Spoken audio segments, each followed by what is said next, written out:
Hi guys, cost of living crisis episode, I don't know what episode this is now. 3, 4, who knows, I'm enjoying it. Cost of living crisis, animals. Right, okay, this is a big one he's saying. It's not an easy one to talk about. There is going to be some casualties. There is going to be some repercussions. There are going to be some really difficult decisions to make. He says we have to put our sensible head on. If you've got children to feed and you've got a dog to feed as well, he said there shouldn't really be a choice. Obviously your children need the food, like your dog needs the food, but you must be honest with yourself. And he said this is going to be a big learning curve about having to get our practical heads on around animals, because often we have animals. He said a lot of people have pets, and this is fine in a way because they have a hole within them that needs filling. Be it the fact that they've not had a baby. I went down that avenue once and won't do it again, and stopped myself doing it and going further and getting the dog. He said it starts at the time of getting the animal. It starts at the time of getting the animal. He said it's getting greedy on earth at the minute. He says you've not just got one dog. He says they get 2 dogs, 3 dogs, 4 dogs, 5 dogs, 1 cat, 2 cat, 3 cats, 4 cats, 5 cats, 6 cats, a hamster. He says they're getting, he says humans at the minute, he says, and please don't take offence, are getting way too many pets, and it's causing a disharmony within the house. He says where we are in the world now, we've got the cost of living thing that we can't escape it. He said we can't escape it, but what he says you must do is read the warning signs. Don't wait until your dog's starving. Don't wait until your child is starving. And he's actually taken us into his veterinary surgery now. So we're in the veterinary surgery and he's talking to us, and he's saying, talk to your vets. He's saying also there's charities that are going to be set up to help people with this going on, because it's not as easy to say get rid of your dog, but he's saying it may be a decision that many people have to do. He says, and rather than just dumping dogs or just dumping dogs in places that they've just dumping them on anyone, he says start asking around friends. He said we used to do it in his, he's talking about, he's taking back into his day, I'm talking 40s, 50s, 60s, when people would go through something similar.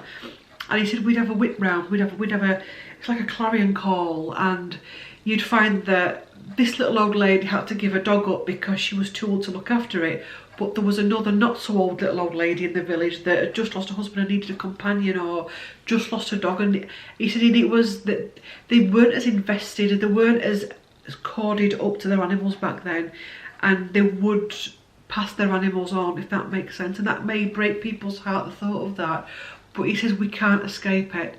And what he says is what a lot of people are doing is they don't want to look at it. No, I'll be fine, I'll be fine. And he says it's better to sit down and go, right,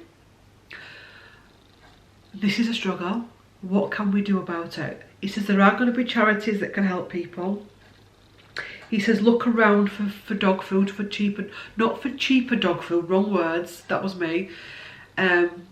But you don't have to go and pay big bucks for everything. He's showing me like these big department stores now for dogs where everything's big money. I've got to have the best lead. I've got to have the best dog bowl. I've got to have the best dog mat. And I'm not saying all dog owners are like this. Actually, no, you don't. You can have just a basic lead. You can have just an old mattress. You can have just an old duvet cover that you stitch up and make yourself into a dog bed. He says there are also ways around things.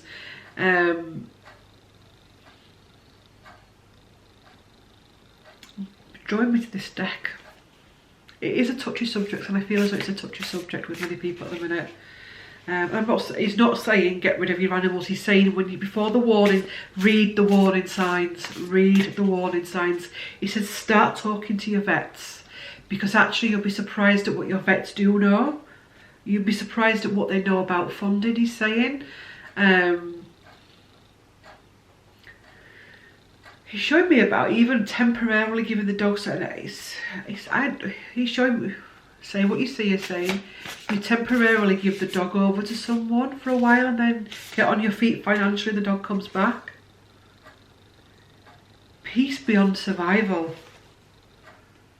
Peacemaker through inner peace, resolving ancient splits. Ooh.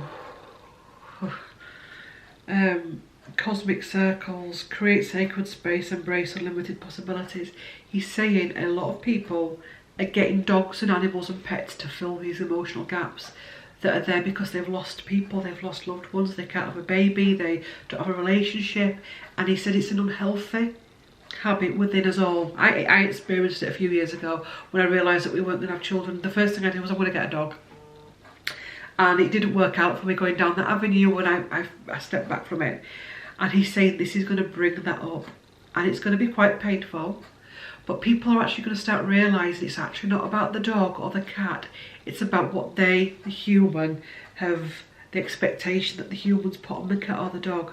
He said because the real cat and dog owners will be able to flow through this and find ways of working with each other. You know, he's saying like bartering dog food, you know, he said you'll find ways. He said it'll be the ones that bought the dog because they lost the child, the ones that bought the cat because they lost the husband, the one that... This isn't about the little old man that has a dog as a companion. This isn't that. This is something much more affecting the younger people. And it's something that's going to force them into looking at that wound within themselves, which can only be good in the long run.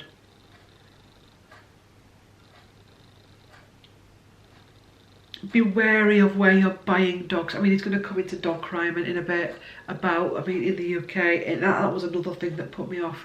We're getting serious burglaries in the UK where they're going in and they're trashing houses and they're nicking. I mean, but again, we've got to have a pug, I've got to have a dachshund, I've got to have, and it's like, gone are the days where, I mean, he's saying gone are the days where you'd get a mongrel. Is that an offensive word? No, apologies, but that's what he's calling it. It's like, I've got to have this dog because this is what we've got on Instagram. I've got to have this lead because this is what they use on Instagram, and it's biting us on the arse. We can do, he says you can do it on a budget. He's actually showing, he's talking about a dog diet now. Raw foods. Does any of my dog friends know what this raw foods? He's talking about raw foods.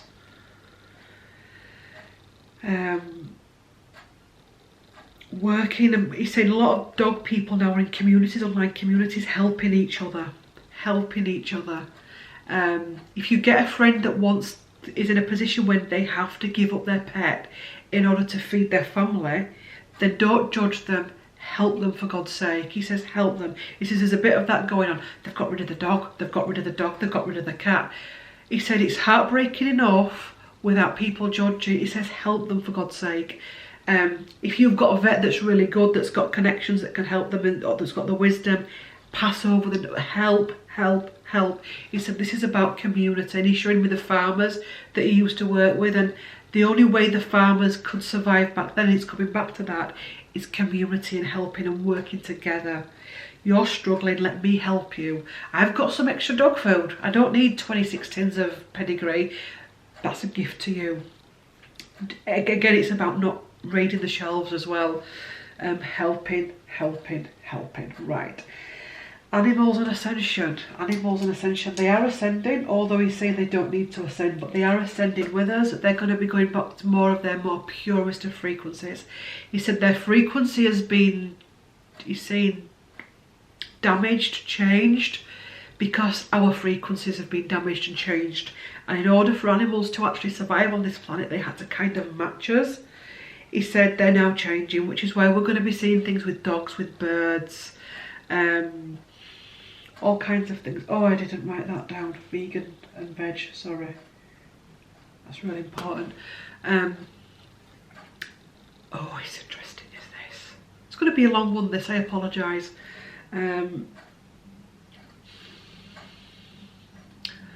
What we're talking about, he says there's not much you can say because they've already been doing it. They're energy sensitive, they're picking up things like we are globally.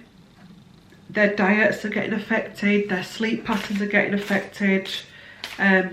keep an eye on them. Not kind of a panicking eye, but just keep a gentle touch or a gentle pat. They can struggle with anxieties of the world just like we can. Again, don't forget they can pick up things, not just things with the home, but things within the community as well. Animals and ascension. Animals and ascension. Ooh. Animals and ascension. Shine your light. Wise actions. Space for grace. Kuan Yin. Dragons are coming in as well to help animals. A lot of animals are struggling. They're really struggling.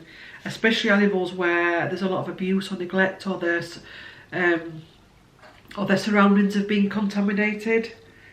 There's a lot of elementals coming through as well for animals at this time that are trying to help them.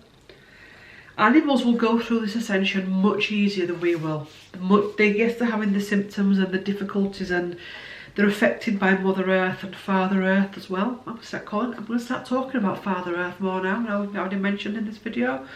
Because without Father Earth, we haven't got Mother Earth, vice versa.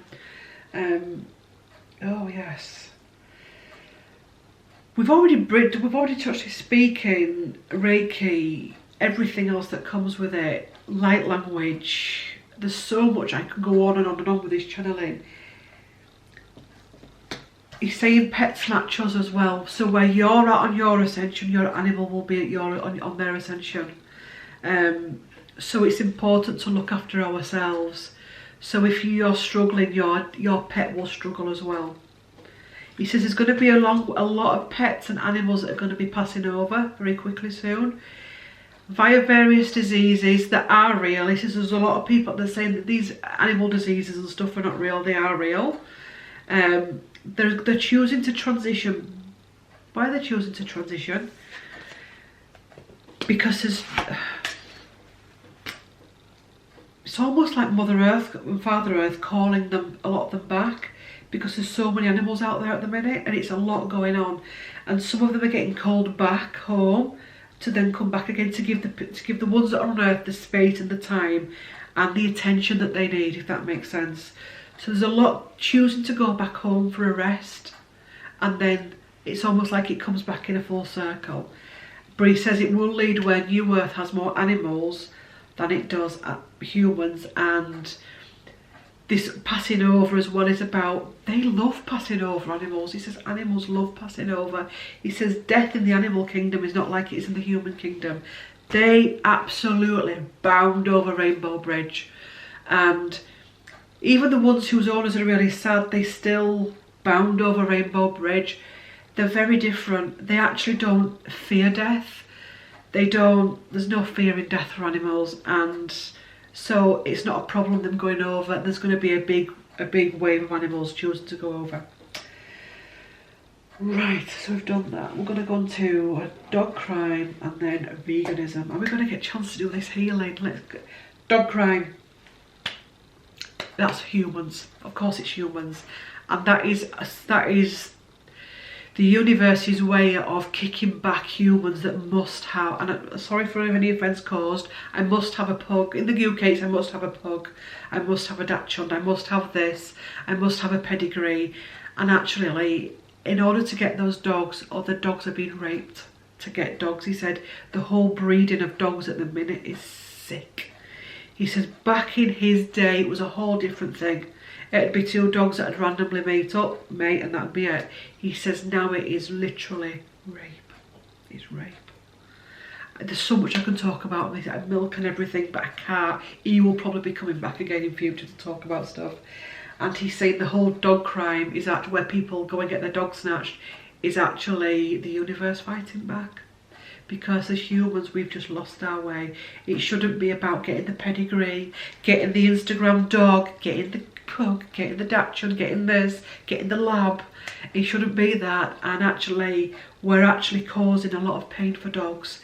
And a lot of these dog breeders, he's saying, are pure evil. Pure evil. Not all of them. A lot of these ones that are asking for big dollar, that are literally putting the female out all the time. He said, females need, they're like us. You know, think of women back, you know, in the olden days that baby, but they died young. They ended up with womb problems and all kinds of gynecological things. It's the same for dogs. A woman A female, be she adult or animal, needs time to recover after birth. He says animal birth is sacred. He said he's been to thousands, and it is just as sacred as a physical adult birth, he's saying. He said actually he'd rather be at an animal birth, and he's giving a bit of a chuckle, than he's talking about his own wife's birth. He's actually saying that as well. He would rather have been at watching an animal birth than actually being, and this isn't again, this is the generation, this is the fact he was married to his work. He said there's something purely beautiful about an animal giving birth. And the very fact that they do that and then go in and take the baby, and this is all about farm stuff as well, he wants to touch on, but he said that is for another day, he's going to come back. It's cruel what they're doing at the minute. And he says if you want a dog, make sure charities are ethical. I came across a toxic charity, which is where I was going to get my dog from, and I stopped. Won't name it on here, but make sure your charities are ethical. You're best doing that. He says, oh, again, it's going back to the olden times of, my dog's had pups, would you like one? It's not this going online to these websites online and all this money law and all this money stuff that's going on, and people sending money off to people, thousands and hundreds of pounds. And I remember wanting a dog, and she said, well, you'll have to get on my waiting list, and you know, she's pregnant now and it's going to take her this long, and then you go, he wants £1,000 up front, and then he wants, and I was like, oh, no, thank you very much. No, it just felt sick, and it was sick what we were witnessing. So yes, he says that is actually the universe, and it's not nice obviously, and it's not a punishment, but it's the universe fighting back. He said everything's, what you give out, you get back. If you're going to buy dogs that are the subject of rape, and I'm whispering for a weed because of the algorithm, if you're going to do that and you're not going to look at the ethics of the dog that you're getting, it's like anything in life. If you're just going to go out and grab, there's going to be a repercussion, cause and effect, cause and effect, cause and effect. Right, veganism. Do you know, he showed me earlier, there was a soul contract between us and animals, where animals would come down to earth and be a food source for us. And that was fine, because that's what animals wanted to do. That may trigger, but I'm talking thousands of years ago. And it was fine, they sustained us. That soul contract with animals is changing. A lot of animals now do not want to be a food source. And they're fighting back in their own ways. And that blew my mind. Because I have always actually said this, look, animals are, please don't get triggered. Please don't get triggered. I'm trying to say this with the kindest of hearts. But they provide meat, they provide clothes, they provide milk, and we've got to have these conversations. Anything we eat has to give up its experience. If you eat a herb has a soul. A herb has feelings. If you eat a fruit, and it's the same with fruit and veg and shamanism, everything's got a soul. This card's got a soul and an energy field. But the soul contract with animals, between animals as human, has changed. And that's why now we're struggling to get decent cuts of meat. So I know there's people that are vegan that watch me. I can't put this in any other way, I'm sorry. Which is why the meat industry is falling on its arse. Which is why the milk industry is struggling. Which is why we are struggling physically with meat. It's causing IBS, it's causing all kinds of things. It's causing indigestion, heartburn, it's causing that energetic frequency to be really heavy. It is actually because of the awakening, our bodies actually can't process meat. I mean, in shamanism, you say your red meats we struggle to digest. So we'd say, if you're going to have meat, have white meat. Say if you've had a shamanic healing, because white meat's lighter. But actually, white meat it's becoming a no-no. It's becoming a no-no. So he said, for although he is a vet that came from a time when farmers, he said it's gonna fall. It's gonna fall, the farming industry is gonna fall. And he said he knows that's gonna break families' hearts that have been farmers forevermore. He says, but it's gonna fall. He advises farmers to start looking into other alternatives of using the farm. Weddings, ice cream parlours, I mean there's all kinds of things. But he says start looking into alternative forms of earning money because the meat industry is going. And he says it'll only end up with a fair few left, and it'll go. Because by the time New Earth anchors, he said it's going to take a while for people to start going into eating less meat. And he says it must take a while because it's a big transition. It can be a big transition. And he says we're in a world now where people can't afford to eat a meal, never mind start. So this is not going to be something that happens overnight for the vast majority of people. But we're going to start, I mean, you hear it all the time, I'm eating less meat, I'm eating less meat, I'm eating less meat. And this isn't about virtue signalling, this is something more holistic and spiritual. The soul contracts between animals and humans have changed. And we're probably going to find more diseases within meat and within all kinds of things, milk. It's interesting. I'm going to start looking into getting other things alternative. I mean, I do still eat meat, please don't judge me. But actually recently, it's really funny actually, because over the past few weeks I'm struggling to digest things. So I'll be looking into alternatives, and I'll be looking at like stir fries, fajita wraps. Just don't, you will struggle to go from being a full-on meat eater to veg or vegan. He says gradually learn about it with a respect. And he says it's actually going to be a natural thing, what we want. It's not going to, in the past it's been virtue signalling for a lot of people, and it's been, but now it's going to be a more natural occurrence. It's almost as though the physical body is sensing this change in soul contract. And the physical body is getting us ready for that time when you go, I know a big meat eater around me. And the last time this person struggled with a beef burger, and I saw the reaction, and it was like, wow, I would have never thought that of that person. And it was like, this person said, I don't think I'll be eating that again. Honestly, and this person loves a burger. Anyway, I remember that was one of my food, actually, it's a big sign of awakening. I remember the same thing happening. I went to a restaurant one place, got a burger, and I nearly, clamps, everything, like you got everything just goes really hard and it tenses up and you can't digest it. So yes, fascinating, man, fascinating. So we're going ahead towards a vegetarian world. I struggle with dairy. Many people starting to struggle with dairy, struggle with all kinds. It's happening naturally. It's happening naturally without somebody coming and saying, right, you must be vegan, you must be vegetarian. He said it's happening naturally. The body is naturally swaying us towards other alternatives. But he also says be careful about a lot of meat alternatives that can be quite toxic for the body as well. Fascinating, man. Fascinating, man. Right, I'm doing one final video. We're going to do a little healing for the animals, and we're going to do a closing down and a thanking of James Herriot. So thank you for watching. See you later in the next one. Bye.